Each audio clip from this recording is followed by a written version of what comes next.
Class 9 का geography का chapter number 2 जो क्या है आपका major physical features of India. तो हम स्टार्ट करते हैं हमारे चैप्टर को। So welcome to social science class. I hope आप भी इतने ही एक्साइटेड होंगे हमारा इस बैच को अटेंड करने के लिए। Okay, so as you know that ये चैप्टर नंबर 2 है हमारा physical features of India geography का। और ये जो चैप्टर है इसको हमने स्पेशली क्लास 9 का जो फर्स्ट टर्म आपका अभी ये होने वाला 2021 के अंदर उसके अकॉर्डिंग हमने डिजाइन किया है।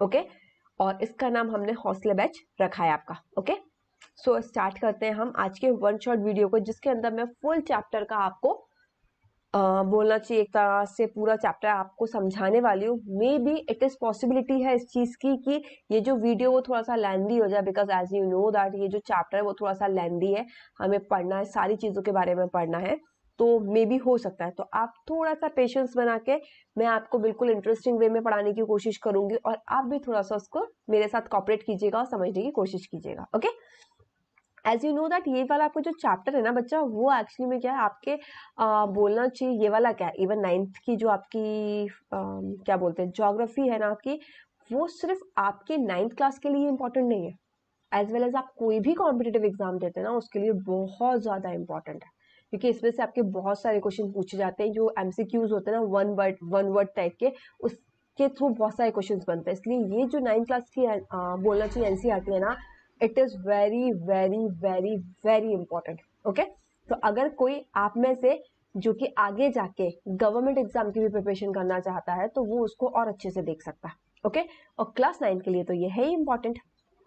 सो एज यू नो दैट कि मैं आपको बताने वाली हूँ यहाँ कि मैं आपको कौन कौन से टॉपिक कवर करवाऊंगी। फर्स्ट ऑफ ऑल मैं आपको इंट्रोडक्शन दूंगी एंड देन हम फॉर्मेशन ऑफ फिजिकल फीचर्स देखेंगे कि कैसे फिजिकल फीचर का फॉर्मेशन होता है। उसके बाद फॉर्मेशन हो गया फिजिकल फीचर का, फिर हम देखेंगे वो कौन कौन से मेजर फिजियोग्राफिक डिवीजन है आपके, जो कि आपके 6 टाइप के, as you know that I think आपको पता होगा, the northern plain and the Himalayan mountain, third one is the peninsular plateau, the Indian desert, the coastal plain and last is the island. Okay, इन सब के बारे में मैं आपको डिटेल एक्सप्लेनेशन देने वाली हूँ। ओके बच्चा पार्टी, नाउ इंट्रोडक्शन की अगर हम बात करें तो India is the vast country with varied landform which has all major physical feature of the earth, that is mountain, plain, desert, plateau and island. बच्चा क्या है ना, जो इंडिया है ना हमारी, वो हर चीज में ही डाइवर्स है।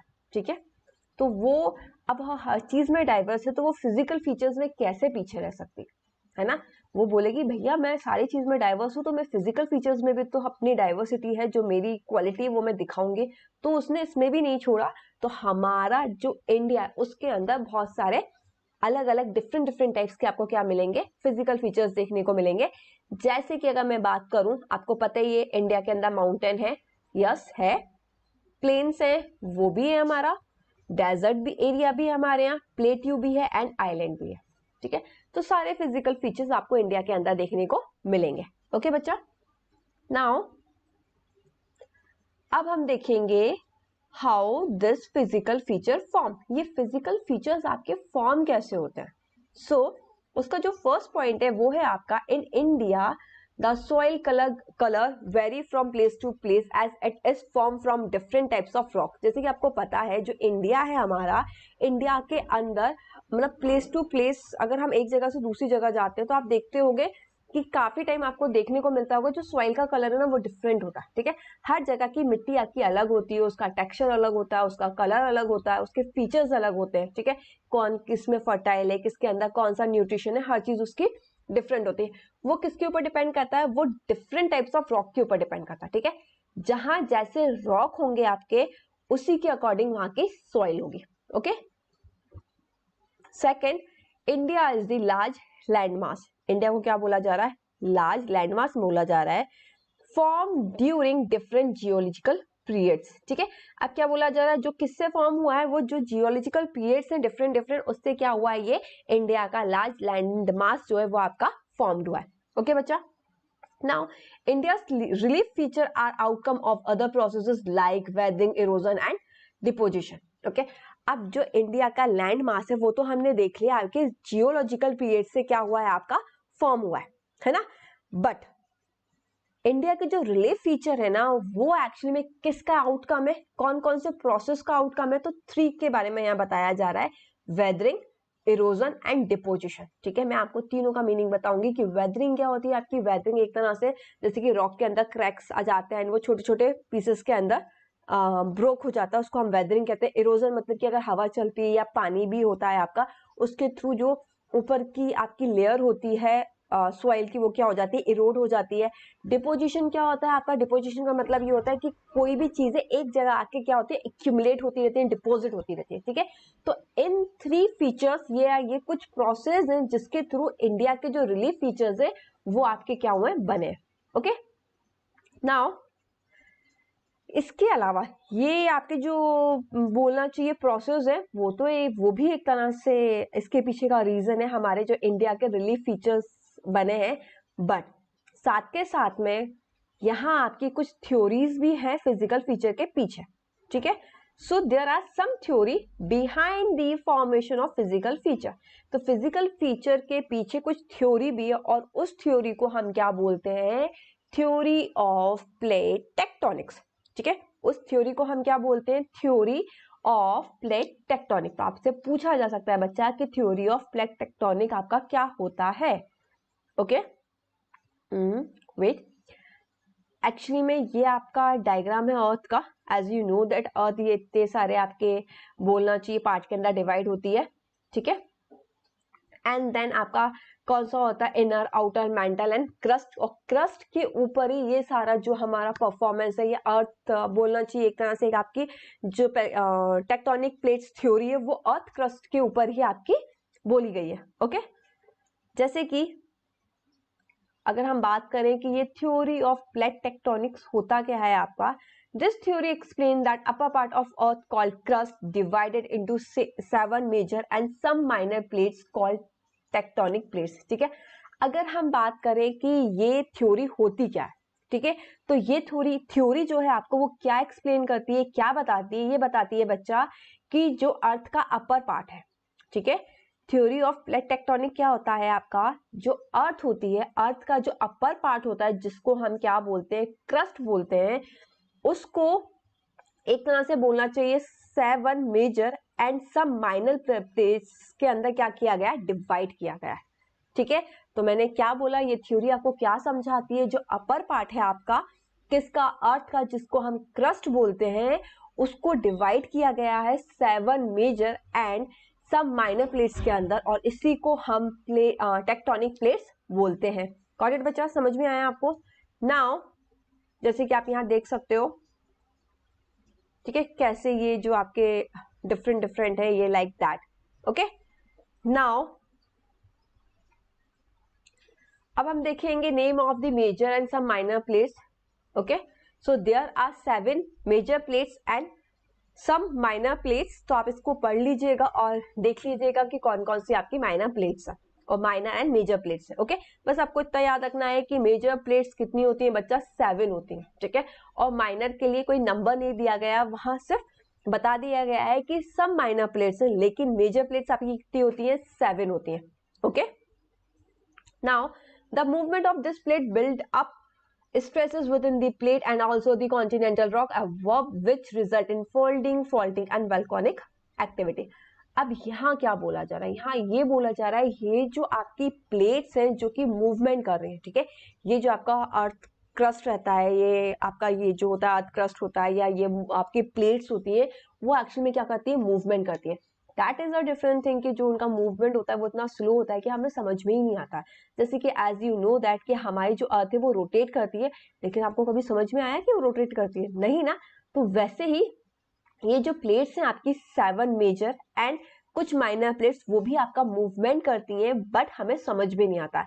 अब जब वो मूवमेंट होता है उसके कारण कुछ डिस्टर्बेंस देखने को मिलता है. ठीक है, अब वो जो डिस्टर्बेंस होता है उसका क्या रिजल्ट निकलता है, उसके 3 रिजल्ट बोले गए हैं यार. एक फोल्डिंग होती है आपकी, एक फ्लोटिंग होती है और एक वॉल्केनिक एक्टिविटी होती है. ओके ये जो मूवमेंट है आपका प्लेट्स का, ये जो प्लेट्स मूवमेंट करती हैं उसके कारण प्लेट्स के अंदर डिस्टरबेंस देखने को मिलता है। Plates as well as continental rock जो है उनके अंदर डिस्टरबेंस देखने को मिलता है, जिसका रिजल्ट क्या निकलता है, folding, faulting and volcanic activity. Okay तो अब मैं बताती हूँ आपका कि फोल्डिंग का मीनिंग क्या होता है। ठीक है, आप इसके अंदर देख सकते हैं कि कैसे ये फोल्डिंग हो रहा है। ओके और अगर मैं इसकी डेफिनेशन की बात करूं नॉर्मली, तो folding occur when the earth crust band away from the flat surface. ठीक है, आप इसमें देख भी रहे हो बच्चा, आपको समझ में भी आ रहा है कि कैसे ये जो फोल्डिंग होती है वो अर्थ क्रस्ट में होती है, जब क्या होता है आपका अर्थ क्रस्ट बैंड होती है कहाँ, away from a flat surface, like you can see here. Okay वो कैसे बैंड हो रही है।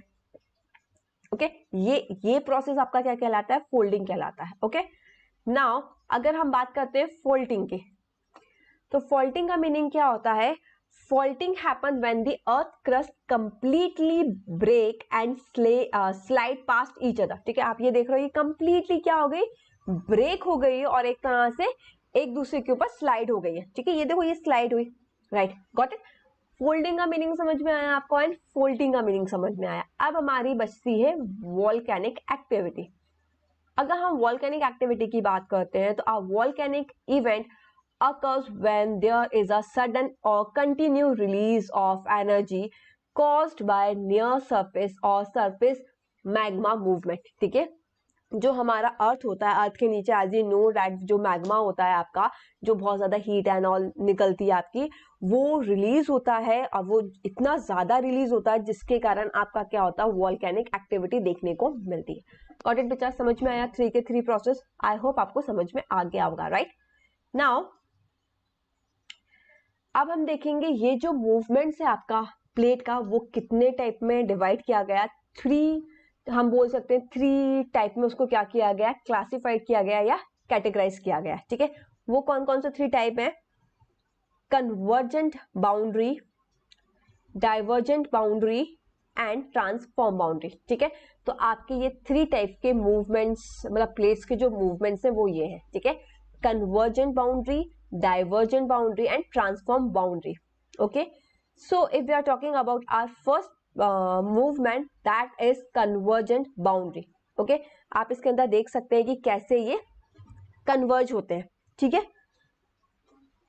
तो क्या हो रहा है, ये when plates come towards each other they form convergent boundary. ये क्या होता है आपका कन्वर्जेंट की अगर हम बात करते हैं तो पास में आना। ठीक है, तो जब प्लेट क्या करती हैं, come together, come towards each other, वो एक दूसरे के पास आती है तो वो क्या करती है, कन्वर्जेंट बाउंड्री को फॉर्म करती है। ओके, कन्वर्जेंट का मतलब क्या हुआ आपका, come towards each other. Okay, आपको सिर्फ ये याद रखना है, कन्वर्जेंट का मतलब होता है come towards each other. Okay, divergent पूछा जाएगा आपका कि डाइवर्जेंट बाउंड्री क्या होती है आपकी, तो डाइवर्जेंट उसका जस्ट अपोजिट होता है, मूव अवे ईच अदर। ठीक है, वो कम टूवर्ड ईच अदर था, ये मूव अवे ईच अदर, वो पास में आ रहे थे, ये दूर जा रहा है। Got it. Now transformation, transform boundary, transform की अगर हम बात करते हैं, when some plate move horizontally past each other and form transform boundary. ठीक है, जैसे कि आप देख रहे हो ये कैसे हॉरिजॉन्टली क्या कर रही हैं आपकी, मूव कर रहे हैं। ठीक है, ये हॉरिजॉन्टली मूव कर रहे हैं आपकी, इसी को हम क्या बोलते हैं, ट्रांसफॉर्म बाउंड्री बोलते हैं। It may lead to either collide or crumble or one may slide under the other. ठीक है, जब ये ट्रांसफॉर्म करती हैं, ये हॉरिजॉन्टली प्लेट्स मूव करती हैं, ऑन दैट टाइम क्या होता है, या तो कोलाइड हो जाता है उनके बीच में, या क्रम्बल हो जाता है, या फिर वो स्लाइड हो जाती है एक दूसरे के ऊपर। ओके बच्चा, समझ में आया। अगर आपको ये ऑब्जेक्टिव में आता है कि ट्रांसफॉर्म बाउंड्री, या आपको डेफिनेशन दे दी, ठीक है, स्टेटमेंट दे दिया और आपसे पूछा गया कि वो कौन सी डेफिनेशन, ये कन्वर्जेंट की है, ट्रांसफॉर्म की है, या फिर आपका बोलना चाहिए एक तरह से एक और कौन सा है आपका, डाइवर्जेंट की है, या फिर नन ऑफ दीज, तो आपको पता होना चाहिए। Okay, now the movement of the plates along with the process such as weathering, erosion and deposition have changed the position and size of the continent over million of years and also responsible for the evolution of the present landform features of India. अब यहाँ क्या बोला जा रहा है बच्चा, यहाँ ये बोला जा रहा है जो भी आपके प्लेट्स का मूवमेंट हुआ है, ठीक है, हमने देखा 3 टाइप्स का मूवमेंट था आपका, वो हुआ। साथ के साथ में आपके कुछ प्रोसेसेस भी हुए। कौन कौन से प्रोसेसेस हुए आपके? Weathering, erosion and deposition. ठीक है, तो आपको ध्यान रखना है, एक तो प्लेट्स का मूवमेंट हुआ है आपका, दूसरी चीज आपके कुछ प्रोसेस हुए उसी के साथ। जो कौन कौन से प्रोसेस है आपके? Weathering, erosion and deposition. इन्हीं के कारण आपका जो कॉन्टिनेंट है उसके साइज और उसकी पोजीशन में क्या देखने को मिला है? चेंजेस देखने को मिला। ठीक है, बट ऐसा नहीं है कि ये चेंजेस आपको 1 महीने के अंदर या 1 साल के अंदर देखने को मिल जाएगा। It will take millions of year. ठीक है, तो वो जो कॉन्टिनेंट्स के अंदर या उसकी पोजीशन और साइज के अंदर जो चेंजेस आ रहे हैं वो कब आ रहे हैं? मिलियंस ऑफ ईयर के अंदर। And also responsible. ठीक है, एक तो आपको जो बोलना चाहिए आपका कॉन्टिनेंट है उसके पोजीशन एंड साइज के अंदर तो चेंजेस देखने को मिल ही रहे हैं आपको। ठीक है, साथ के साथ में ये जो चीजें आपकी मूवमेंट ऑफ प्लेट्स और ये जो आपके 3 प्रोसेसेस हैं वो रिस्पॉन्सिबल भी हैं। किसके लिए रिस्पॉन्सिबल है? जो आपका इंडिया का क्या बोलना चाहिए लैंडफॉर्म फीचर है उसके इवोल्यूशन के लिए। ठीक है, पहले हमारा इंडिया किसी और तरीके से दिखता था और अब जो वो मतलब उसका जो इवोल्यूशन हो गया, उसका वो इवॉल्व हो गया है, तो अब वो जो उसका प्रेजेंट क्या है लैंडफॉर्म फीचर्स ऑफ इंडिया हमें उसी की वजह से देखने को मिल रहा है। ठीक है, तो हम बोल सकते हैं also responsible for the evolution. ये जो फैक्टर्स हैं आपके वो इवोल्यूशन के लिए भी क्या है? रिस्पॉन्सिबल है present landform features of India. Okay, जो भी आपके लैंडफॉर्म के फीचर्स इंडिया के अंदर है उसके लिए। ओके बच्चा, नाउ अब मैं आपको बताऊंगी वेदरिंग क्या होता है। आपको समझ में आ रहा है? This is called the weathering. ये जो इतना लंबा पहले आपका क्या था? रॉक था और वो धीरे धीरे से टूट टूट के क्या हो गया? छोटे छोटे पीसेस के अंदर टूट गया। ठीक है, तो weathering is the process when rock are broke down to smaller pieces. ठीक है, जो वेदरिंग होती है वो एक तरह का प्रोसेस है जिसके अंदर बड़ा सा जो रॉक होता है ना वो छोटे छोटे से पीस में क्या हो जाता है? टूट जाता है। ओके, ये क्यों होता है? ये वेदर के कारण होता है। बहुत ज्यादा गर्मी, कभी बहुत ज्यादा बारिश, तो उसके कारण जो इतना स्ट्रॉन्ग पत्थर होता है ना वो भी एक दिन क्या हो जाता है? आपका कमजोर हो जाता है और वो टूट जाता है। ओके, नाउ इसके बाद है आपका इरोजन। इरोजन आपके 2 तरीके से होते हैं। ठीक है, इरोजन आपका विंड के कारण भी हो सकता है एज वेल एज वाटर के कारण भी हो सकता है। ठीक है, तो erosion is the process in which earthen material are transport by nature force. ठीक है, अब क्या बोला जा रहा है इसके अंदर? इरोजन एक तरह का प्रोसेस है जिसके अंदर जो अर्थ के मटेरियल होते हैं वो एक जगह से दूसरी जगह पहुंच जाते हैं नेचुरल फोर्स के कारण। ठीक है, वो ट्रांसपोर्ट हो जाता है नेचर फोर्स के कारण। अब वो नेचुरल फोर्स आपका कौन सा हो सकता है? विंड भी हो सकती है और वाटर भी हो सकता है। ओके, नाउ अब हम देखेंगे डिपोजिशन। तो डिपोजिशन का सिंपल सा मीनिंग डिपॉजिट करना। तो यहां भी क्या होता है? आपके चीजें डिपॉजिट हो जाती है। ठीक है, तो जैसे कि deposition is a process in which sediment, soil and rock are added to the land mass. ठीक है, तो क्या होता है? डिपोजिशन एक तरह का प्रोसेस है जिसके अंदर सेडिमेंट, सॉइल या फिर रॉक क्या होते जाते हैं? लैंड मास के अंदर डिपॉजिट होते जाते हैं। आप इजिली देख सकते हो। ठीक है, ये क्या हो रहा है? डिपॉजिट होते जा रहा है, तो ये आपका डिपोजिशन हो जाता है। नाउ ये आप बोल सकते हैं, ये आप छोटा सा जो GIF है वो आप देख सकते हो। ठीक है, गिफ्ट देख सकते हो कैसे जब है ना बोलना चाहिए एक तरह से आपका जो प्लेट्स है उनका मूवमेंट होता है तो किस किस टाइप से चीजें क्या होती हैं आपकी? चेंज होती हैं। ओके, नाउ अब हम देखेंगे गोंडवाना लैंड के बारे में। ठीक है, ये बहुत इंपॉर्टेंट है आपको पता होना चाहिए गोंडवाना लैंड। और ये जो आपका ये पूरा आपको ये डायग्राम दिख रहा है ना वो किसका है? गोंडवाना लैंड का ही डायग्राम है आपका। ठीक है, the oldest land mass that is peninsula part of India was a part of the Gondwana land। ठीक है, क्या बोला जा रहा है? ये बहुत इंपॉर्टेंट है, आप अच्छे से सुन लेना कि जो ओल्डेस्ट लैंड मास है। ठीक है, क्या बोला जा रहा है? ओल्डेस्ट लैंड मास बोला जा रहा है जो कि पेनिसुला है। ठीक है, क्या है वो? पेनिसुला है जो कि आपके इंडिया का पार्ट है। वो किसका पार्ट है? वो गोंडवाना लैंड का आपका क्या है? पार्ट है। ठीक है, गॉट इट। तो जो इंडिया का पेनिसुला पार्ट है, ठीक है, इंडिया का कौन सा पेनिसुला पार्ट है वो जो सबसे ज्यादा ओल्डेस्ट लैंड मास है that is your Gondwana land, उसका क्या है? ये हिस्सा है या उसका एक पार्ट है। Okay, now there was a time when India, Australia, South Africa, South America and Antarctica were one single land mass known as Gondwana land। ठीक है, एक टाइम की बात है, बहुत समय पहले ऐसा हुआ करता था कि ये सारे कौन कौन से, इंडिया, ट्रेडिंग, ऑस्ट्रेलिया, ओहो, south Africa, south America and Antarctica, ठीक है, ये सब मिलके एक सिंगल लैंड मास हुआ करते थे। ओके, और उसका नाम क्या था, गोंडवाना लैंड नाम उसका हुआ करता था। गॉट इट, समझ में आया आपको? तो देयर वाज अ टाइम, एक टाइम था जब India, Australia, south Africa, south America, Antarctica सब लोग मिलके एक ही सिंगल लैंड मास हुआ करता था आपका, जिसका नाम था Gondwana land. Okay, it was a southern part of super continent Pangaea, northern part was known as Angara land. फिर क्या हुआ आपका, ये बहुत बड़ा हुआ करता था, फिर धीरे धीरे प्लेट्स का मूवमेंट होता गया होता गया होता गया और ये डिवाइड हो गया। ठीक है, क्या हो गया, ये डिवाइड हो गया टू पार्ट्स के अंदर। Got it? अब क्या हुआ, जब ये डिवाइड हुआ तो सदर्न पार्ट के अंदर जो इसका पार्ट गया उसको हमने क्या बोला, उसको हमने सुपर कॉन्टिनेंट पेंजिया बोला। ठीक है, क्या बोला उसको हमने, सुपर, वो सॉरी, सदर्न पार्ट में जो गया उसको हमने क्या बोला, सुपर कॉन्टिनेंट पेंजिया बोला, और जो नॉर्दर्न पार्ट में गया उसको हमने क्या बोल दिया, अंगारा लैंड बोल दिया। गॉट इट, समझ में आया? सबसे पहले गोंडवाना लैंड हुआ करता था आपके अंदर, आपके यहाँ, ठीक है, मतलब अर्थ के ऊपर, जिसमें आपके एक तरह से हम बोल सकते हैं 1 2 3 4 5 कॉन्टिनेंट एक साथ थे, India, Australia, south Africa, south America, Antarctica. ठीक है, ये सब मिलके एक सिंगल लैंड मास हुआ करते थे जिसका नाम था गोंडवाना। इसके बाद क्या हुआ, ये टूट गया। ठीक है, क्यों? क्योंकि मूवमेंट हो रही थी आपकी प्लेट्स की, जिसके कारण ये टूट गया, डिवाइड हो गया दो पार्ट्स के अंदर, एक सदर्न पार्ट और एक नॉर्दर्न पार्ट। ठीक है, सदर्न पार्ट वाला जो था उसका नाम था सुपर कॉन्टिनेंट पेंजिया, और जो नॉर्दर्न पार्ट था उसका नाम क्या था, अंगारा लैंड। ओके, नाउ और आपको अच्छे से आप देख सकते हो इस डायग्राम को। ठीक है, ये मैंने आपको GIF गिफ्ट भी लगा के दिए हैं, एज वेल एज मैंने आपको डायग्राम में भी बता के दिया है, जिसके कारण आपको और अच्छे से गोंडवाना लैंड क्या था, कैसा था, उसकी डेफिनेशन या उसका मीनिंग आपको अच्छे से क्लियर हो जाए। Okay, got it? समझ में आया बच्चा?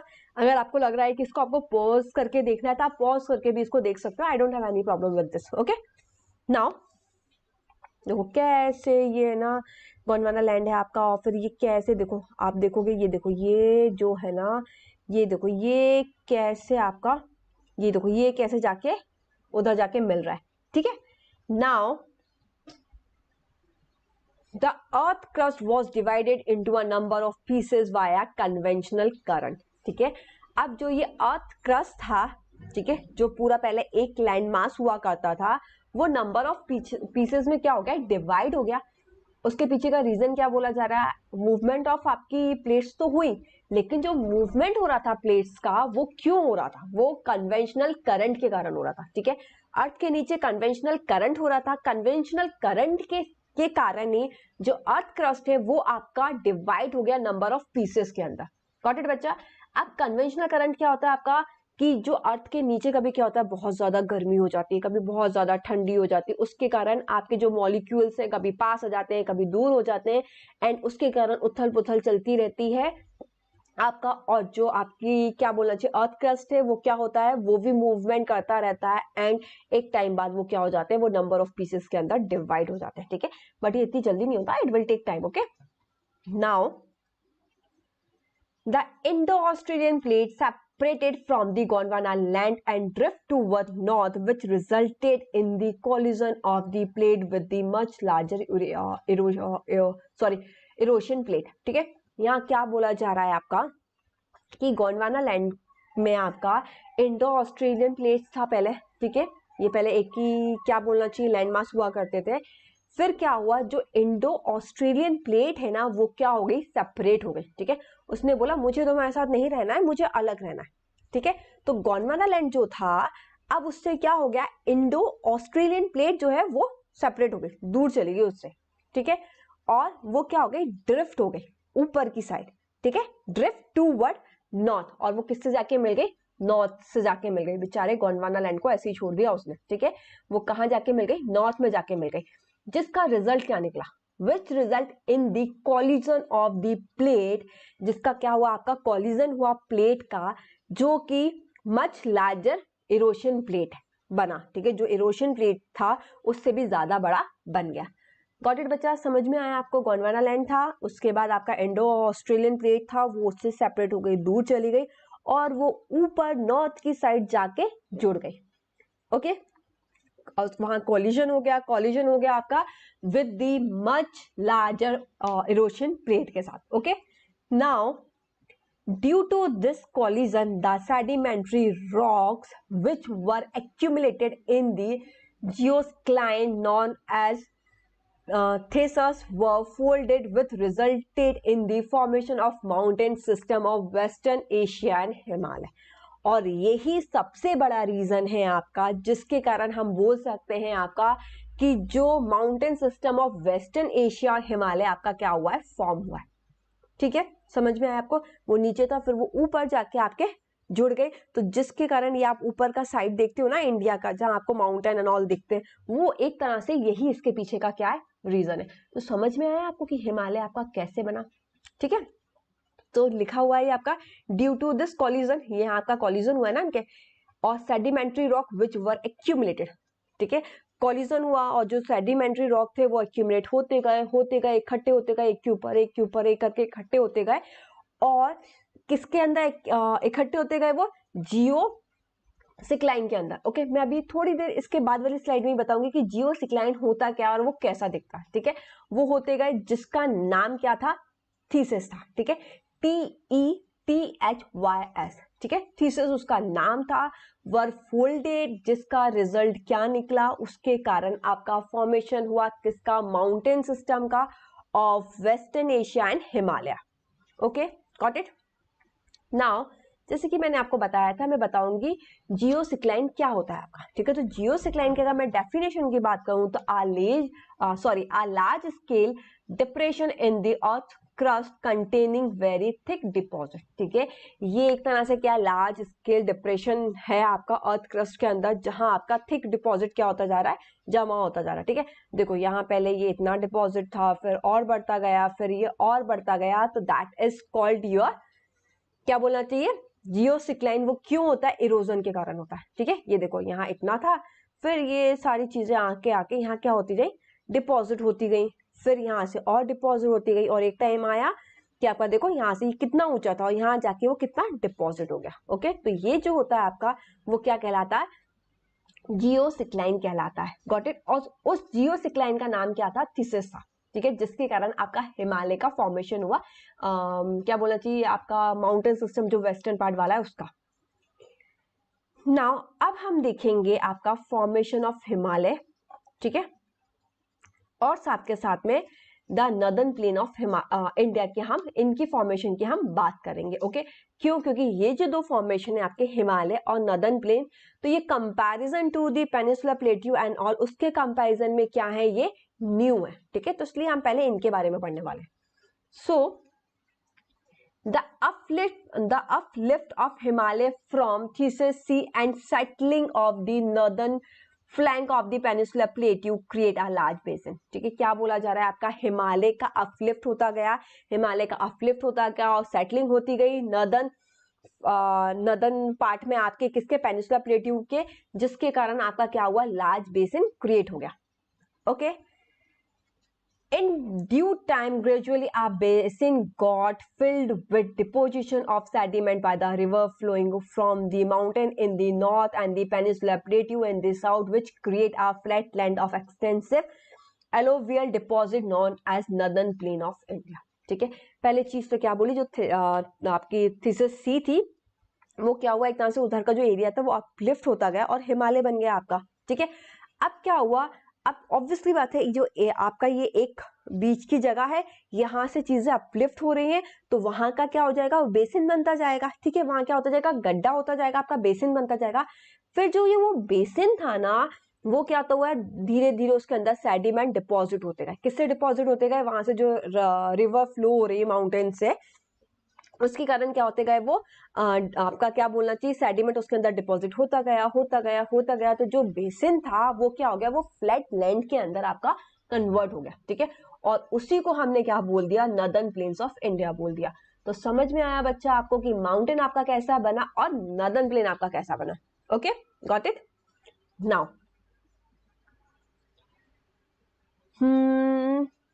जैसे कि एज यू नो दैट कि ये मैं आपको पहले भी बता चुकी हूँ, बट मैं फिर से बता देती हूँ। Due to collision, the sedimentary rock which were accumulated in the geosyncline known as the thesis were folded, which result in the formation of mountain system of Western Asia and Himalaya। ठीक है, जो वो collision हुआ था आपका, ठीक है, उसके कारण क्या हुआ, आपका जो सेडिमेंट रॉक एंड ऑल थे वो क्या होते गए, डिपॉजिट होते गए जियोसिक्लाइन के अंदर, जिसका नाम थीसिस था, वो क्या हुआ, वो फोल्डेड होने लगा and which resulted in the formation of mountain system of western Asian Himalaya. And geologically, the Peninsula Plateau are most stable land blocks as it was one of the Asian land masses on the Earth's surface। और साथ के साथ में अगर हम geologically बात करें तो जो पेनिसुला प्लेट्यू है ना बच्चा आपका, वो क्या बोला जा रहा है, वो मोस्ट स्टेबल बोला जा रहा है। ठीक है, मोस्ट स्टेबल क्यों बोला जा रहा है, क्योंकि वो बहुत पुराना है। ठीक है, मोस्ट स्टेबल लैंड ब्लॉक बोला जा रहा है क्योंकि वो one of the ancient land mass of the earth surface है, इसलिए। Got it. नाउ इतना समझ में आया आपको। इसके बाद the Himalayas and the northern plain are the most recent landform. जैसे कि पेनिसुला प्लेट्यू को ओल्डेस्ट बोला जा रहा है, वैसे ही आपके हिमालय और जो नॉर्थ प्लेन है वो क्या आपके मोस्ट रिसेंट लैंडफॉर्म है। इसका मतलब ये नहीं है कि कल ही बने या 1 साल पहले बने। ठीक है, इनको भी बने हुए बहुत ज्यादा टाइम हो गया है, बट अगर हम कंपैरिजन करते हैं तो उसके कंपैरिजन में ये क्या है, ये अभी अभी बने हुए हैं। ओके,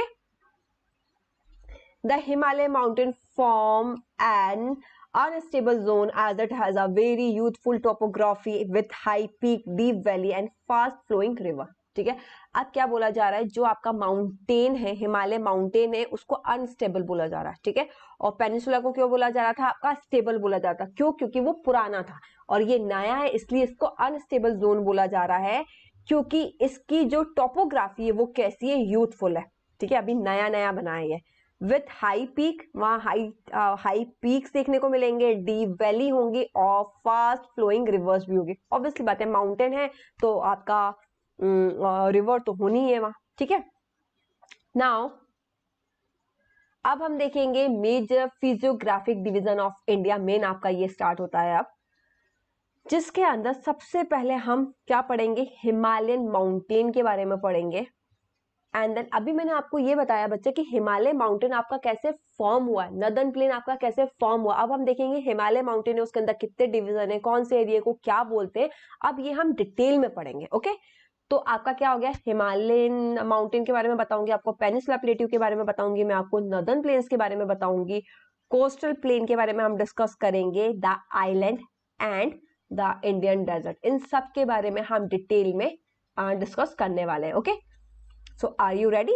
आई नो कि आप लोग तो रेडी हो। सो जो हमारा फर्स्ट टॉपिक है वो क्या है, हिमालयन माउंटेन्स। ठीक है, ऐसे दिखता है, मस्त है ना दिखने में, एकदम घूमने लायक जगह है, बट ठंड भी बहुत पड़ती है वहां। ठीक है, it is a geologically young and structurally folded mountain which run along the northern border of India. ठीक है, एक तो जियोलॉजिकली ये क्या है, यंग है अभी।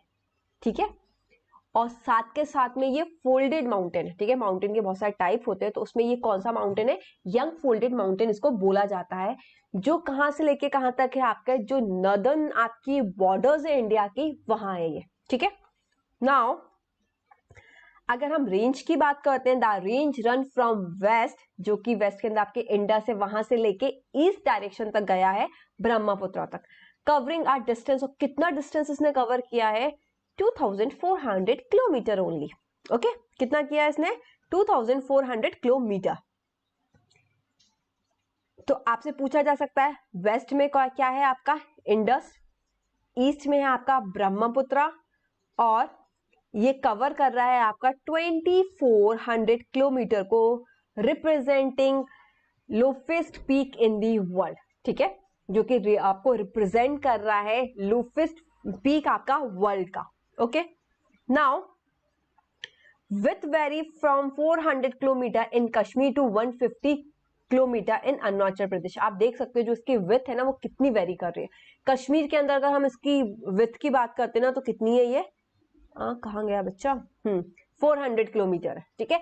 और यही हम अरुणाचल प्रदेश की साइड देखते हैं तो कितना है, 150 किलोमीटर है। ओके, याद रखना है आपको।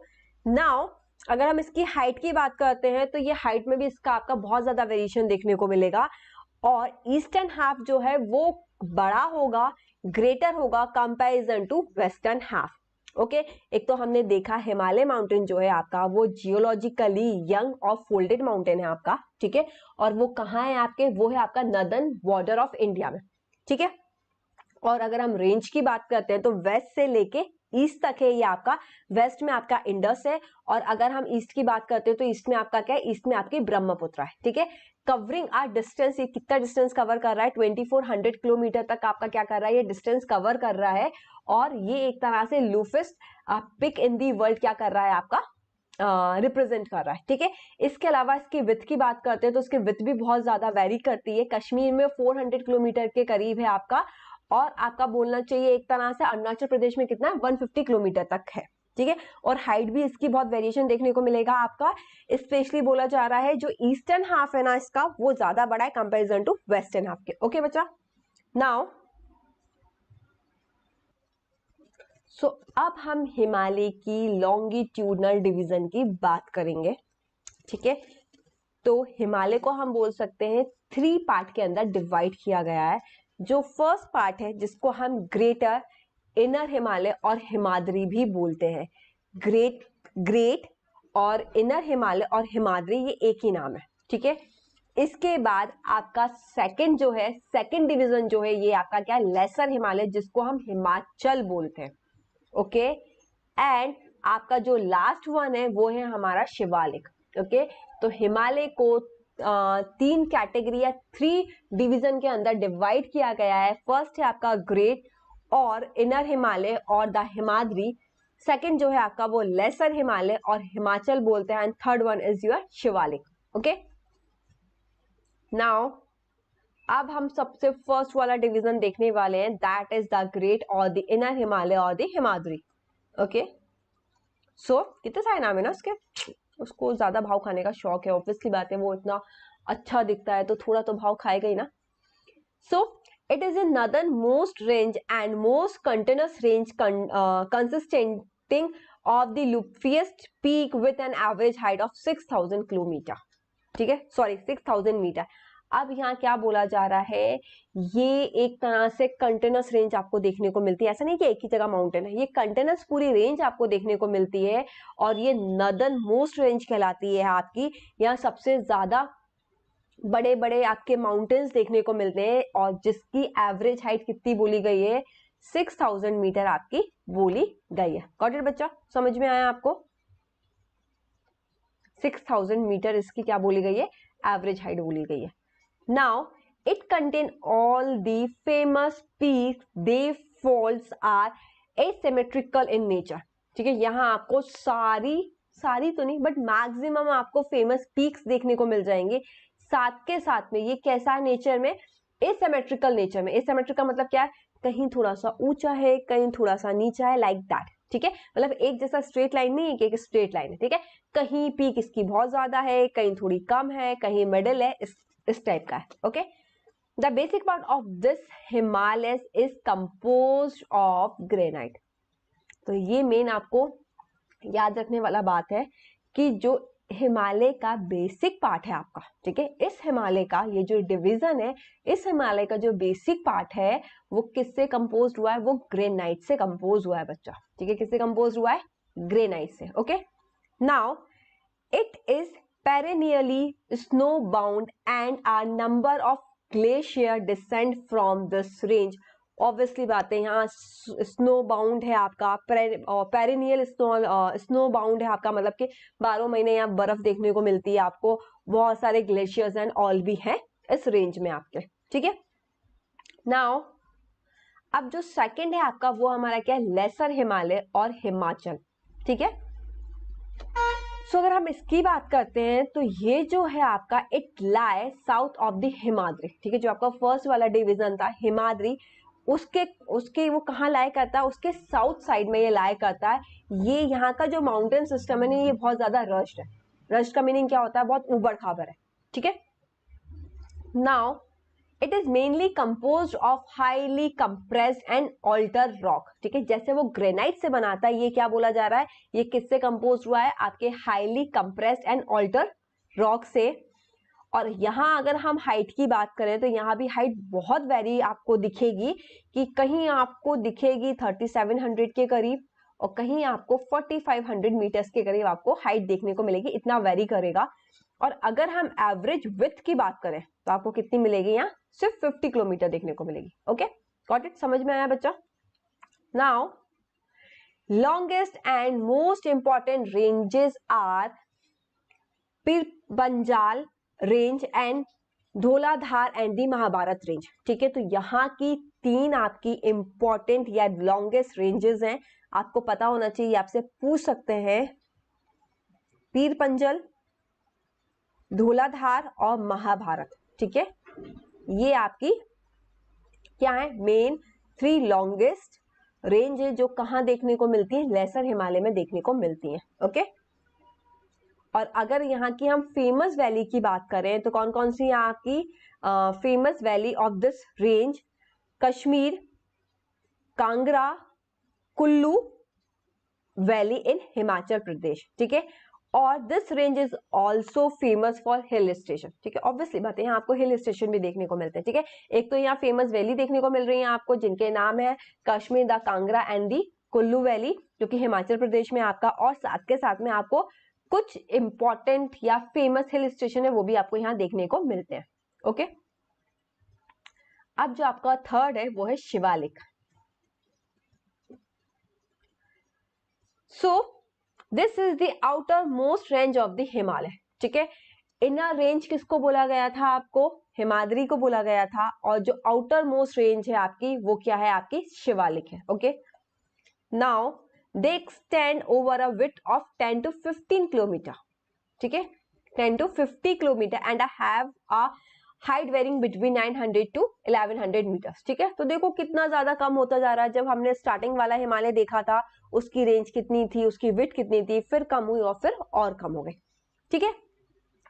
तो यहाँ विड्थ की बात करें इसकी कितनी है, 90 to 50 किलोमीटर है, और हाइट आपकी 100 to 1100 मीटर्स है। आपको तीनों की याद होनी चाहिए, बहुत ज्यादा आपको रट्टाफिकेशन नहीं करना, थोड़ा सा आप पढ़ लोगे आपको ऑब्जेक्टिव टाइप के क्वेश्चंस आएंगे, तो अगर आपने इसको 1-2 बार पढ़ लिया ना तो आप नॉर्मली इजीली सॉल्व कर लोगे, ठीक है। क्योंकि आपके पास क्या होता है ना, ऑब्जेक्टिव का मतलब क्या है बच्चा, क्वेश्चन भी आपके सामने है और आंसर भी आपके सामने, सिर्फ आपको करेक्ट आंसर को चूज करना है। अगर आपने अच्छे से पढ़ा है तो वो तो आपके लिए ईजी होगा, है ना। It is composed of unconsolidated sediment brought down by river from the main Himalayan range, ठीक है। और ये किससे बना है आपका, जो आपका कंसोलिडेटेड सेडिमेंट होता है उससे ये बना है, जो कैसे आता है, आपके जो हिमालयन रेंज है उससे जो रिवर नीचे की साइड आती जाती है उसी से ये सेडिमेंट क्या होता जाता है, इकट्ठा होता जाता है, उसी के थ्रू ये बना है। Okay, these valley are covered with thick gravel and alluvium, और ये जो यहाँ की वैली है ना वहां आपको वो कैसे कवर है, वो थिक ग्रेवल और एलोवियम से क्या है, आपकी कवर है। Okay, now the longitudinal valley lying between lesser Himalaya and the Shivalik are known as Doon. अब क्या है आपका, जो लेसर हिमालय और जो शिवालिक है आपका, ठीक है, जो मिडिल वाला और जो आपका आउटर वाला है, ये जो दोनों हिमालय हैं उनके बीच में आपकी लॉन्गिट्यूडनल वैली देखने को मिलती है, जिनको हम क्या बोलते हैं, डून्स बोलते हैं, ठीक है। Got it. तो आपसे पूछा जा सकता है डून्स जो हैं वो कहाँ देखने को मिलती हैं, आपका एक तरह से वो लॉन्गिट्यूडनल वैली है जो कि आपका लेसर हिमालय और शिवालिक के बीच में देखने को मिलती है। जैसे कि अगर हम इनके कुछ फेमस डून्स की बात करें तो आपका हो जाएगा देहरादून, जो कि आपने सुना होगा, ठीक है, जहां IAS की ट्रेनिंग होती है आपकी, कोतली डून, पातली डून, ठीक है। तो आपकी कौन सा देहरादून हो गई, कोतली डून हो गई एंड पतली डून हो गई, are some of the well known as Doon. ये कुछ डून्स हैं जो कि बहुत ज्यादा फेमस है आपके, ठीक है। Himalayas division on the basis of region from east to west division have been made by the river valley, ठीक है। और साथ के साथ में ये तो हमने देख लिया था आपका कि ऐसे डिवीजन किया गया। इसके अलावा हिमालय का क्या किया गया, डिवीजन किया गया, किसके बेसिस पे, बेसिस ऑफ रीजन जो कि ईस्ट से लेके वेस्ट तक है, ठीक है। Division have been made by the river valley, और ये जो डिवीजन हुआ है ना किसके थ्रू किया गया है, रिवर वैली के थ्रू किया गया है, ओके। जिसके अंदर जैसे कि पहले हमने देख लिया आपका वो 3 कैटेगरी के अंदर किया गया था आपका, that is a different thing, ठीक है। कि आपका एक तो वो क्या बोलना चाहिए, हिमाद्री था, फिर लेसर हिमालय था आपका, एंड देन मतलब हिमाचल था आपका, और फिर आपका शिवालिक था, ठीक है। अब ये जो किया गया है वो आपका रिवर वैली के अकॉर्डिंग इसका डिवीजन किया गया है, ओके। ध्यान रखना आपसे किस टाइप का डिवीजन का पूछ रहा है, ठीक है। कुमानो हिमालयस है एक आपका, ठीक है। पहली जो है इसका डिवीजन वो क्या है, कुमानो हिमालयस। ये क्या है, एक तरह से the part of the Himalaya line between Sutlej and Kali river, ठीक है। इसलिए बोला जा रहा है कि ये रिवर वैली के अकॉर्डिंग किया गया है, ठीक है। तो ये वाला जो हिमालय है आपका वो कहाँ लाया करता है, सतलज और काली रिवर के बीच में, ठीक है। तो ये आपको पता होना चाहिए, ये आपसे पूछ सकते हैं, ठीक है। तो कुमानो हिमालयस जो है वो आपका वो एक तरह से क्या कहा जा रहा है, पार्ट ऑफ हिमालय है जो कहाँ है, सतलज और काली रिवर के बीच में है आपका। Punjab Himalayas the part of the Himalaya line between Indus and Sutlej, ठीक है। जो पंजाब हिमालय है आपका वो भी एक तरह से पार्ट ऑफ हिमालय जो इंडस और सतलज के बीच में, from east to west respectively regionally known as Kashmir and Himachal Himalaya, ठीक है। फिर आपका वेस्ट तो ईस्ट में जो बोला गया है रीजनली उसको क्या बोला गया है, कश्मीर और हिमाचल हिमालय बोला गया है। नेपाल हिमालय की अगर हम बात करें तो ये आपका काली और तिस्ता रिवर जो है उसके बीच में है आपका। आसाम हिमालय की बात करें तो तिस्ता एंड दिहांग करके जो रिवर है उसके बीच में, ओके। समझ में आया, हमने 4 टाइप का देखा आपका। एक तो सबसे पहले कुमान क्या बोलना चाहिए, रिवर देखा, वो आपका काली और क्या बोलना चाहिए आपका काली और सतलज के बीच में है आपका, ठीक है। एंड देन पंजाब जो है आपका इंडस एंड सतलज के बीच में है आपका। नेपाल जो है वो काली एंड तिस्ता रिवर के बीच में है, और आसाम भी आपका तिस्ता एंड दिहांग करके जो रिवर है उसके बीच में, ठीक है। नाउ द पूर्वांचल और ईस्टर्न हिल्स एंड माउंटेन। अब हम क्या पढ़ेंगे, पूर्वांचल के बारे में, या फिर हम उसको ईस्टर्न हिल एंड माउंटेन्स भी बोल सकते हैं। The mountain range of eastern India it is marked by the Brahmaputra, ठीक है। जो माउंटेन रेंज है आपकी ईस्टर्न इंडिया की वो क्या की गई है, वो मार्क की गई है ब्रह्मपुत्र से। The Himalayas bend sharply to the south and spread along the eastern boundary of the India after the Dihang Gorge, ठीक है। क्या कहा गया है आपका, जो हिमालय है वो क्या हो गया, वो शार्पली बैंड हो गया साउथ के साइड, और वो स्प्रेड होता गया ईस्टर्न बाउंड्री ऑफ इंडिया के साइड, कब, दिहांग जॉर्ज जो है उसके बाद। These hill running through the northeastern state that is Arunachal Pradesh, Nagaland, Manipur, Mizoram, Tripura and the eastern Assam state and are mostly composed of strong sandstone which are sedimentary rock. अब क्या बोला जा रहा है, हम ये बता रहे हैं कि ये कहाँ कहाँ आपका पूरा जो हिल से कहाँ कहाँ फैली हुई है आपकी, ये कहाँ कहाँ है। तो जो आपके नॉर्थ ईस्टर्न स्टेट है जैसे कि अरुणाचल प्रदेश हो गया, नागालैंड हो गया, मणिपुर हो गया, मिजोरम हो गया, त्रिपुरा हो गया, आपका ईस्टर्न आसाम की जो स्टेट है वहां आपको क्या मिलेगा, वहां आपको ये सारी चीजें देखने को मिलेंगी। And are mostly composed of, और ये स्पेशली किससे कंपोज हुआ है आपका, स्ट्रॉन्ग सैंडस्टोन से, जो कि एक तरह का क्या है, which are sedimentary rocks. Hills are covered with dense forest, ठीक है। हिल्स कैसे कवर है आपके, डेंस फॉरेस्ट से कवर है। इट कंप्राइजेस दी क्या क्या, Patkai hills, Naga hills, Manipur hill और मेजो हिल्स, ठीक है। ये 4 टाइप की आपकी हिल्स है उससे कंप्राइज किया गया है, ओके। नाउ अब हम देखेंगे, हमने हिमालय के बारे में सब कुछ पढ़ लिया। हिमालय का पहला 3 टाइप का डिवीजन देख लिया हमने कि आपका हिमाद्री, हिमाचल एंड आपका शिवालिक, ठीक है। इसके अलावा हमने आपका रिवर के बेसिस पे भी इसके 4 टाइप के आपके जो थे वो हमने देख लिए थे आपके, ठीक है। एक था आपका कामून करके हिमालय था, फिर आपका पंजाब था, फिर नेपाल हिमालय था, ऐसे आपके थे, वो भी हमने देख लिया। अब हम पढ़ने जा रहे हैं मेन नॉर्दर्न प्लेन्स के बारे में, ओके। सो अगर आप नदर्न प्लेन्स के बारे में पढ़ते हैं तो the northern plain has been form by the interplay of 3 major river system, mainly the Indus, Ganga and the Brahmaputra along with its tributary. ठीक है, जो नदर्न प्लेन आपका फॉर्म हुआ है, एक तरह से बोला जा रहा है उसके पीछे 3 मेजर जो रिवर सिस्टम है उसका बहुत बड़ा रोल है। ठीक है, कौन कौन सी है वो? Indus, Ganga and Brahmaputra. और जो रिवर्स है उनका तो रोल है, साथ के साथ में उसकी जो ट्रिब्यूटरीज है उसका भी बहुत ज्यादा रोल है।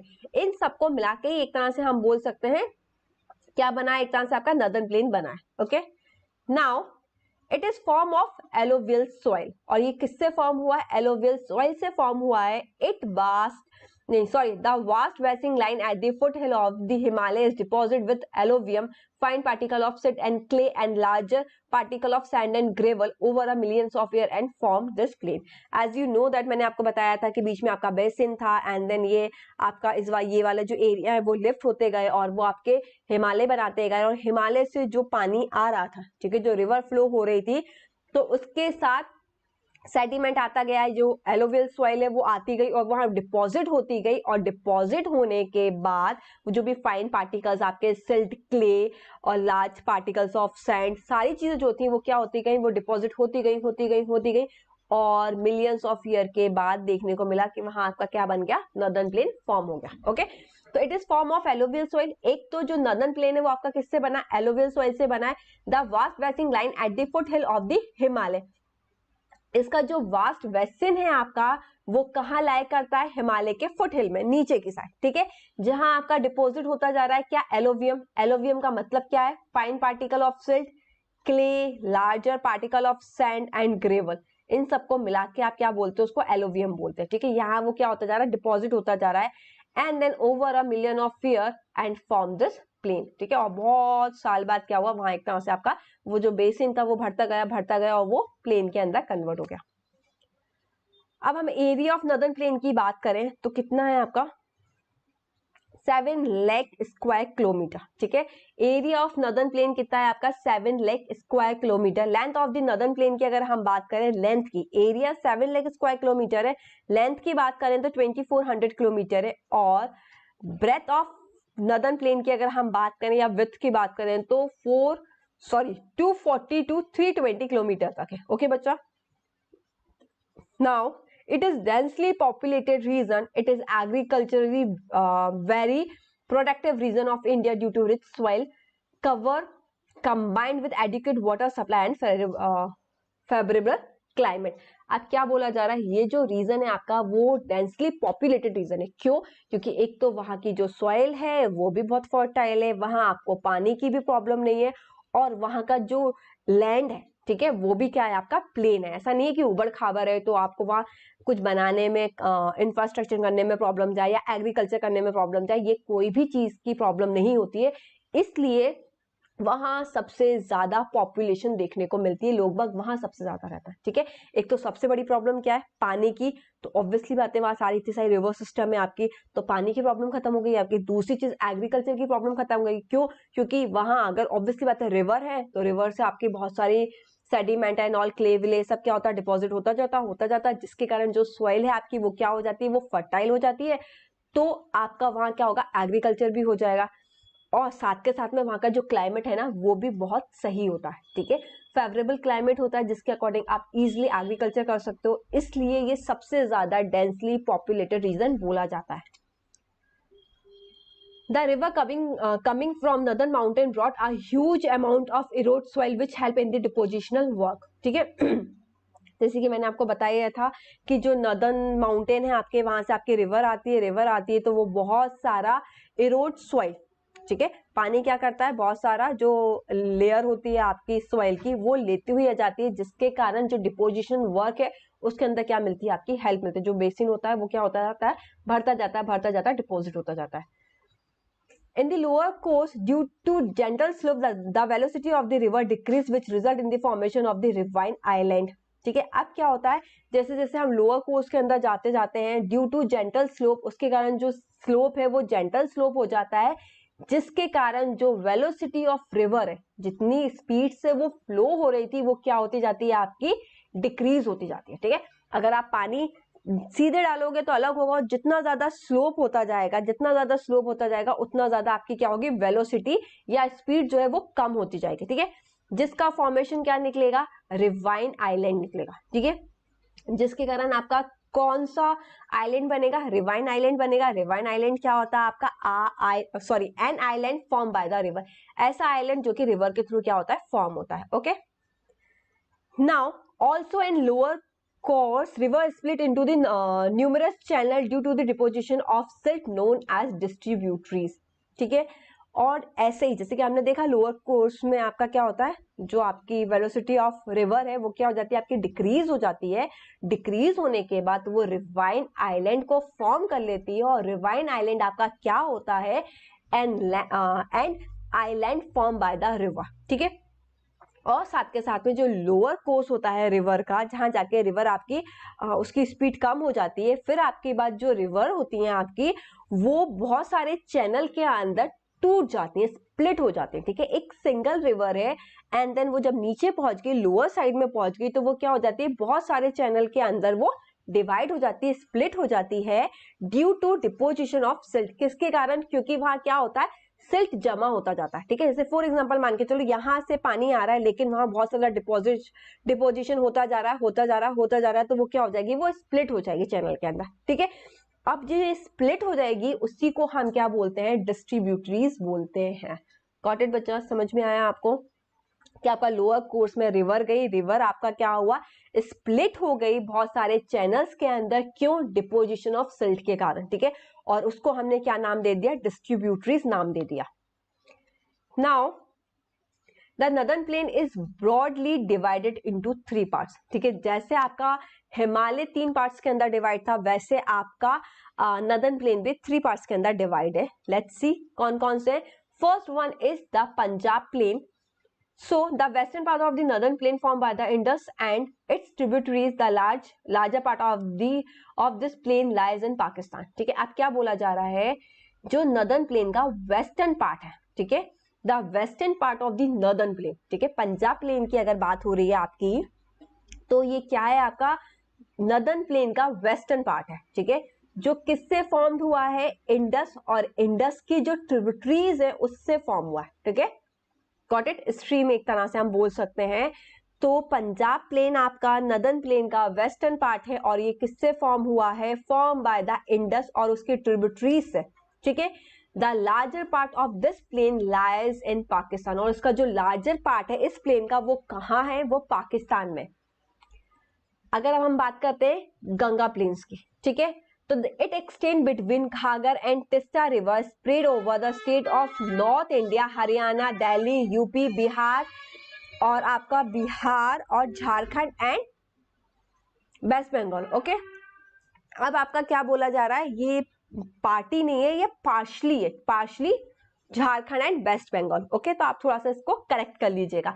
तो जो गंगा प्लेन है आपका, वो कहाँ एक्सटेंड कर रहा है, घाघर और तिस्ता रिवर है उसके बीच में। ठीक है, और आपका पंजाब प्लेन किससे बना था, इंडस और उसके ट्रिब्यूटरीज से।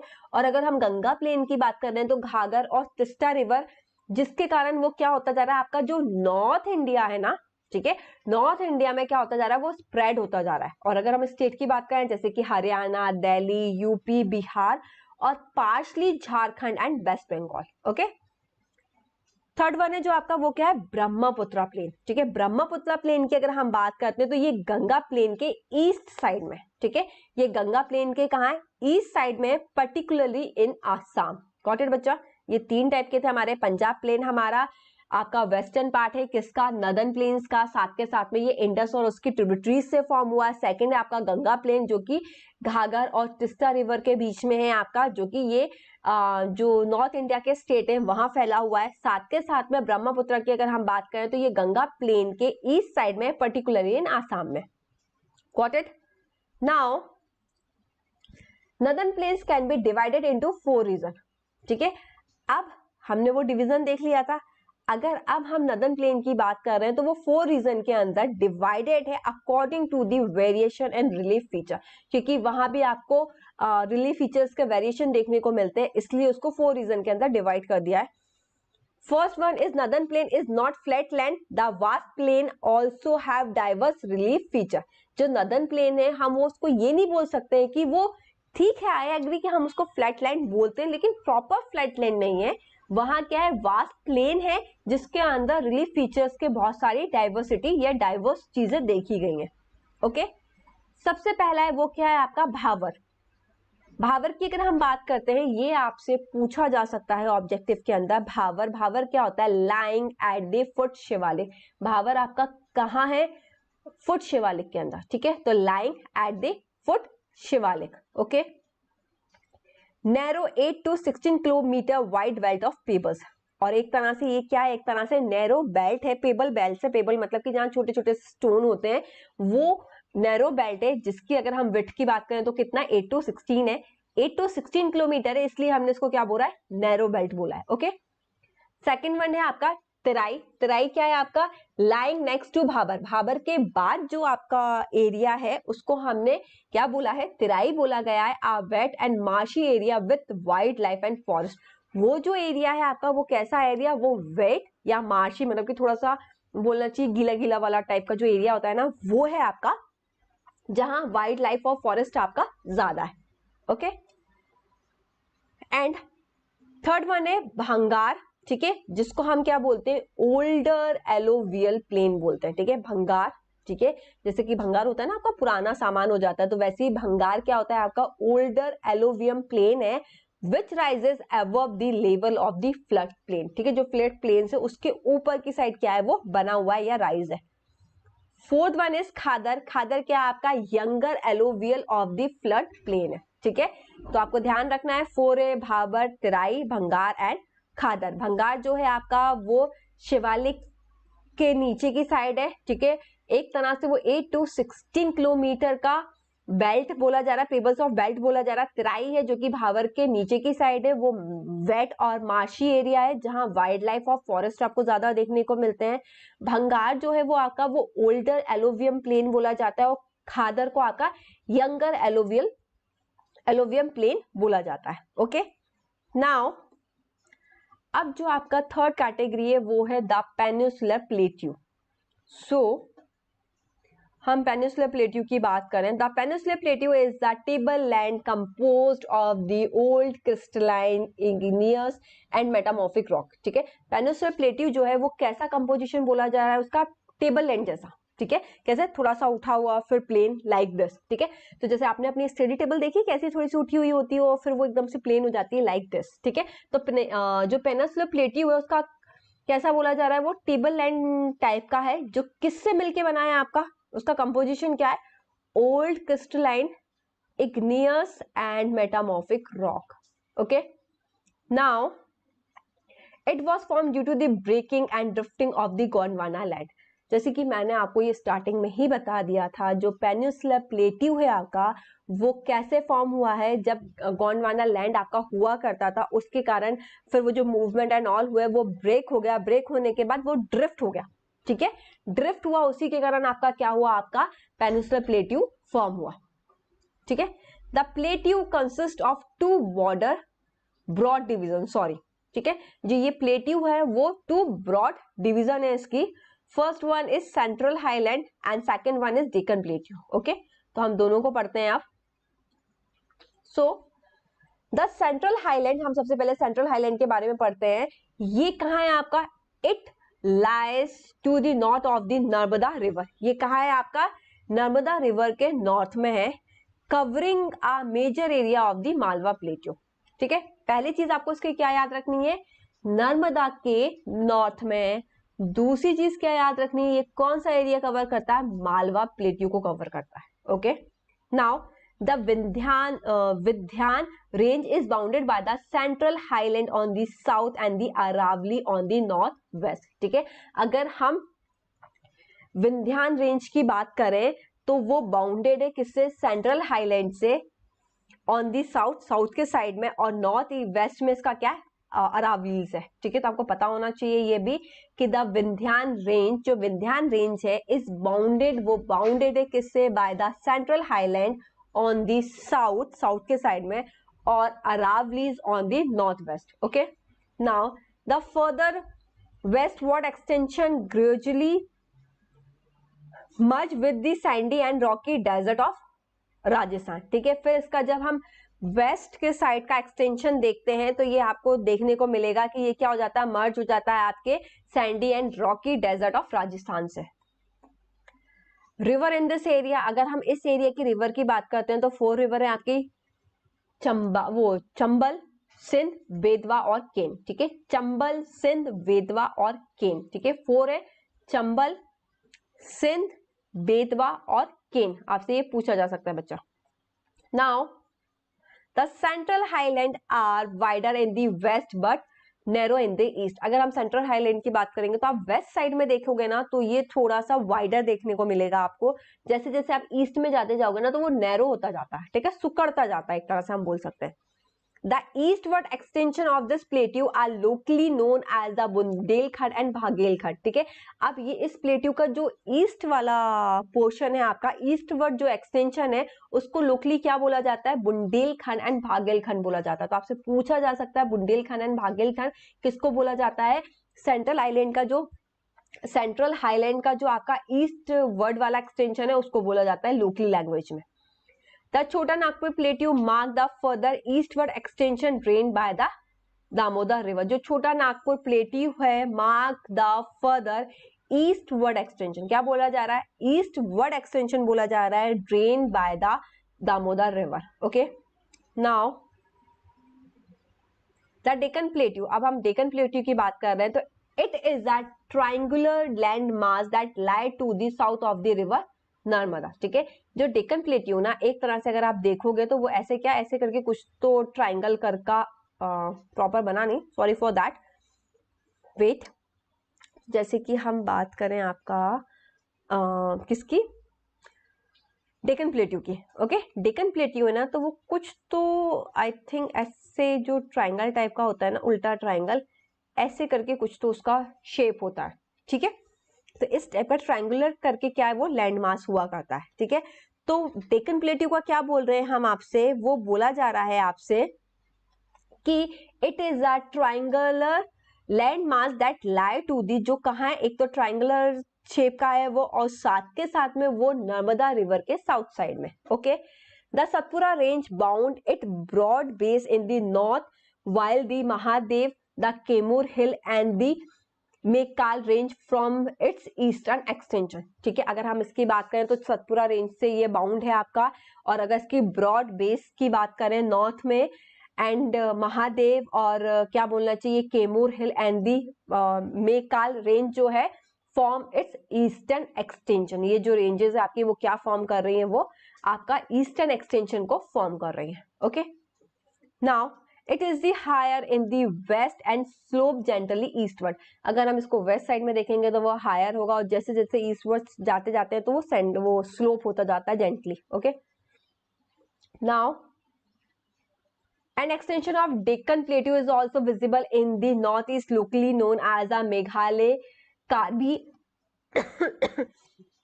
Anglong Plateau and North Chachar Hills। ठीक है, अब क्या बोला जा रहा है, जो एक्सटेंशन डेक्कन प्लेट्यू के हैं वो बोले जा रहे हैं, उनको क्या क्या बोला जाता है, मेघालय, कार्बी एंगलोंग प्लेट्यू और नॉर्थ चाचर हिल्स। ठीक है, it is separate by the fault from the Chota Nagpur plateau. Okay, ये कैसे सेपरेट हुआ, separate by a fault from the Chota Nagpur plateau. The prominent hill range from the west to east are the. अगर इसकी हम prominent hills range की बात करें waste से लेके ईस्ट में तो कौन कौन सी है, गारो, खासी और जेंतिया हिल्स। ठीक है, ये इसके कुछ हिल्स के नेम्स है। The distinct feature of the peninsula plateau is the black soil area known as Deccan trap. ये भी आपसे पूछा जा सकता है, इसका जो डिस्टिंक्ट फीचर्स है वो क्या है, आपका है ब्लैक सॉइल एरिया, जिसको हम डेक्कन ट्रैप भी बोलते हैं। यहाँ आपकी कॉटन अच्छे से उगती है, वो 10th क्लास का पार्ट है आपका। The Western Ghat and the Eastern Ghat mark the eastern and the western and eastern edges of the Deccan Plateau respectively. ठीक है, जो डेक्कन प्लेट्यू आपका उसका वेस्टर्न और ईस्टर्न घाट है. वेस्टर्न घाट जो है वो आपका बोला जा रहा है वेस्टर्न एजेस को मार्क करता है, वहां से स्टार्ट होता है और ये आपका ईस्टर्न से होता है. ठीक है, अब इसके बीच में हम डिफरेंस देख लेते हैं. अगर हम वेस्टर्न घाट की बात करते हैं तो mark the western edges of the Deccan plateau. Obviously बात है, वेस्टर्न की बात कर रहे हैं तो वेस्टर्न को ये मार्क करेगा. ईस्टर्न की बात कर रहे हैं तो ये क्या करेगा, ईस्टर्न को मार्क करेगा. They are continuous and can be cross through the passes only. ये कैसा है आपका, यहाँ कंटिन्यूअस आपको देखने को मिलता है और ये कैसे पास होता है, ये क्रॉस होता है थ्रू दी पासेस ओनली. ठीक है, ये आपका इसका जस्ट अपोजिट है. ये डिसकंटिन्यू है आपका, इरेगुलर है आपका.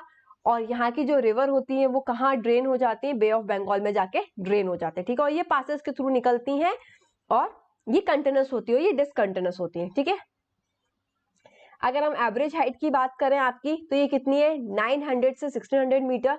और अगर हम इसकी बात करें तो ऑब्वियसली बात है ये वेस्टर्न के कंपैरिजन में कम है और इसकी एवरेज हाइट कितनी है, 600 है. इसके हम main this range is a source of many large river. यहाँ आपको बहुत सारा पानी का रिवर देखने को मिलेगा, इसलिए तो ये कंटिन्यूअस होती है आपकी. ठीक है, जैसे कि गोदावरी, कृष्णा, कावेरी. और यहाँ ऐसी कोई भी लॉन्ग रिवर देखने को नहीं मिलती है. ठीक है, no big river originated from this range. Okay, it experience orographic rain mostly in summer due to the summer monsoon. यहाँ आपको कौन सी रेन फॉर्म देखने को मिलती है, ओरोग्राफिक रेनफॉल देखने को मिलती है, जो कि मोस्टली समर के अंदर होती है. किसके वजह से, समर मानसून की वजह से. ठीक है, यहाँ आपको कैसी रेनफॉल देखने को मिलती है, receive rainfall mostly in the winter season. कब देखने को मिलती है, विंटर सीजन में, through the north eastern monsoon. जो किसके थ्रू आती है, नॉर्थ ईस्टर्न मानसून के through. Okay, now the height of the western Ghat progressively increase from north to south. ठीक है, अगर हम इसकी हाइट की बात करते हैं आपके तो वो कैसे इंक्रीज होता है, नॉर्थ से साउथ. हाईएस्ट पीक की बात करते हैं तो क्या है, अन्नाई मुड़ी है. ठीक है, ये आपको पता होना चाहिए, जिसकी कितनी है 2695 मीटर. और डोडा बेटा. ठीक है, डोडा बेटा और अन्नाई मुड़ी. और अगर हम इसकी बात करते हैं तो महेंद्रगिरी, जिसकी आपकी हाइट कितनी है 15,100 metre. 15,001 metre is the highest peak in the eastern Ghat. और इसकी कौन कौन से हैं, Shevaroy hills and the Javadi hills. ठीक है, ये आपके हिल्स है जो कि specially south east of the eastern Ghat के अंदर क्या है, लोकेटेड है. तो आपको ये नाम पता होना चाहिए, वेस्टर्न घाट में कौन कौन से आपके हाईएस्ट पीक है और आपकी क्या बोलना चाहिए, आपका ईस्टर्न घाट में कौन कौन सी हाईएस्ट पीक है, इनके आपको नाम पता होना चाहिए बच्चा. ओके, अब जो हमारा नेक्स्ट टॉपिक है वो है आपका द इंडियन डेजर्ट. ठीक है, हम इंडियन डेजर्ट की बात करते हैं तो एज यू नो दैट ये आपका है और ये इस साइड आपको क्या देखने को मिलता है, इंडियन डेजर्ट देखने को मिलता है.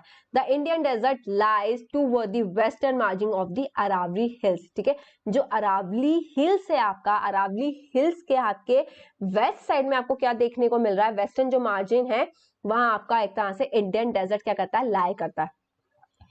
It is a land of undulating topography covered with the sand dunes. ठीक है, यहाँ आपका अनडिल्यूटिंग टोपोग्राफी देखने को मिलता है जो कवर करता है आपके सैंड ड्यून्स को. This region receive very low rainfall below 150 mm per year. ठीक है, एज यू नो दैट ये जो एरिया होता है आपका वो कैसा एरिया होता है, ये डेजर्ट एरिया होता है, तो वहां रेनफॉल भी क्या होती है आपकी, कम होती है. इस है अब रेनफॉल कम है तो इसलिए वहां का जो क्लाइमेट है वो कैसा, एरिड क्लाइमेट है और वहां वेजिटेशन भी आपकी कम होती है. ठीक है, Luni is the only large river in this region. ये आपसे पूछा जा सकता है वहां कौन सी रिवर है, तो वहां जो लार्जर रिवर है वो एक ही है जिसका नाम है लूनी. ओके, नाउ ये आप देख सकते हो, ये आपका थार डेजर्ट है, ये पूरा आपका मैप बनाया हुआ है.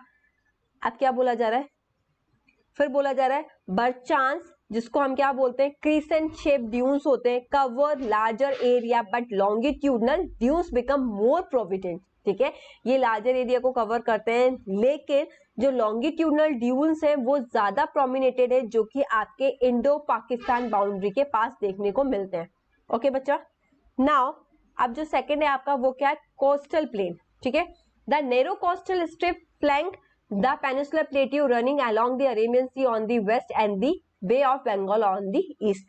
एज यू नो दैट इधर ही कहीं आपका ये ट्रॉपिक ऑफ कैंसर होता है, ऊपर का साइड जो होता है वो आपका लैंड मास कहलाता है, और ये जो पानी यहाँ जो आपका ओशियन है, तो ये जो ये आपका ये जो ये साइड होता है ना आपका ये, ठीक है, ये क्या कहलाता है आपका, ये आपका कोस्टल प्लेन कहलाता है, क्योंकि ये इस साइड क्या है आपका पानी है, इसलिए हम उसको क्या बोलते हैं, कोस्टल प्लेन बोलते हैं। ठीक है, तो कोस्टल प्लेन को क्या बोला जा रहा है, एक पतली से स्ट्रिप का किनारा बोला जा रहा है, एक पतली सा स्ट्रिप जैसा किनारा बोला जा रहा है, फ्लैंक बोला जा रहा है पेनिनसुलर प्लेट्यू का, क्योंकि ये पेनिनसुलर प्लेट्यू है ना वो आपका यहाँ होता है पेनिनसुलर प्लेट्यू बच्चा। ठीक है, इस टाइप का आपका ये पेनिनसुलर प्लेट्यू होता है, जो कि आपका बोला जा रहा है वेस्ट में आपको क्या देखने को मिलता है, अरेबियन सी देखने को मिलता है, और ईस्ट में आपको बे ऑफ बंगाल देखने को मिलता है। Okay, it consist of 3 section, इसके भी आपके 3 सेक्शन है। Northern part of the coast is called the Konkan, Mumbai and Goa. First जो नॉर्दर्न पार्ट है कोस्ट का वो क्या है आपका, कोंकण बोला जाता है, जो मुंबई से गोवा का है।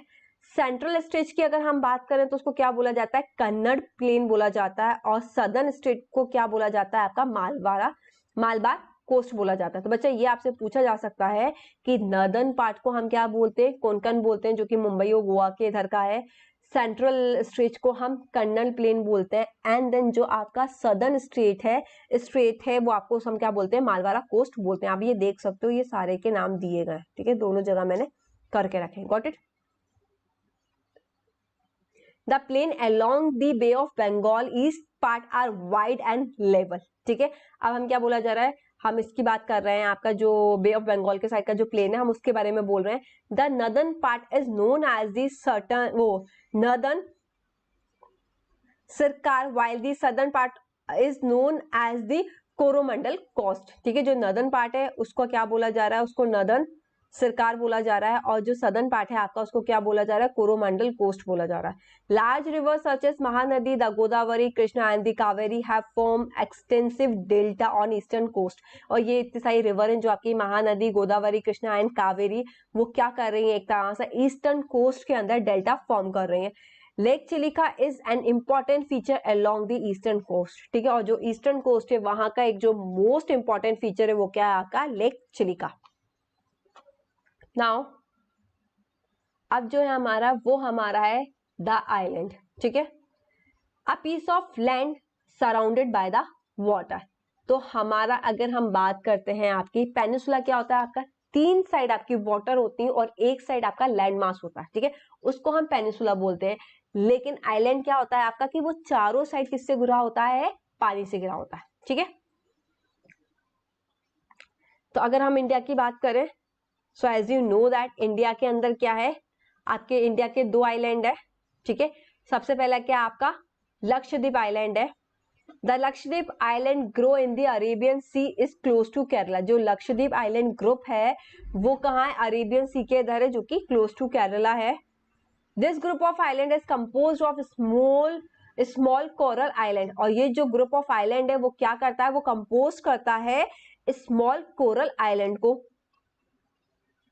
The Lakshadweep Island were earlier known as Lakadive, Minicoy and Emini Dive। ठीक है, इससे पहले जो लक्षद्वीप आइलैंड है ये आपसे पूछा जा सकता है उसको हम क्या बोलते थे, लकादीव, मिनीकॉय और एमिनी दीव। ये इसके पहले ये नाम हुआ करते थे। ठीक है, फिर कुछ टाइम बाद इसका नाम क्या हुआ, लक्षद्वीप आइलैंड हुआ। It cover small area of 32 square kilometre. और ये जो लक्षद्वीप आइलैंड है ना वो सिर्फ बहुत छोटा सा एरिया कवर करता है, 32 स्क्वायर किलोमीटर के करीब। Kavaratti island is the administrative headquarter of the Lakshadweep. तो लक्षद्वीप जो आइलैंड है आपका उसका एडमिनिस्ट्रेटिव हेडक्वार्टर क्या है, कावारती है, याद रखना बच्चा। Got it. It has great diversity of flora and फोना। यहाँ आपको बहुत ज्यादा ग्रेट डाइवर्सिटी में देखने को मिलेगी फ्लोरा एंड फोना की।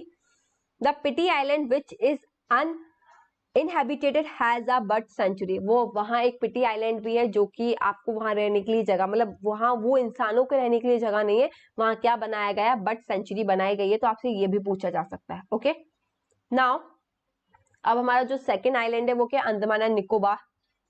सो the Andaman and the Nicobar island are and elongated chain of island located in the bay of Bengal. ठीक है, ये आपको ये दिख रहा है, ये जो क्या बोलना चाहिए आपका, कहाँ गया पेन, लाइक दिस। ठीक है, ये जो है आपका वो क्या है, एक तरह से चेन है आपका, लॉन्गेटेड चेन है आपका, जो कि आपकी किस साइड है, बे ऑफ बंगाल की साइड है। ठीक है, there are bigger in size and more and are more numerous and scatter. ठीक है, ये साइज में बड़ा है और ज्यादा फैला हुआ भी है। स्कैटर का मतलब होता है फैला हुआ। The entire group of island is divided into two broad category. First one is Andaman in the north and the second one is Nicobar in the south. ठीक है, ये जो आपका आइलैंड है इसको दो कैटेगरी के अंदर डिवाइड किया गया है। जो फर्स्ट है आपकी वो अंडमान है जो कि नॉर्थ के साइड में, और दूसरा जो है वो निकोबार है जो कि आपका साउथ में। These islands are an elevated portion of submarine mountain।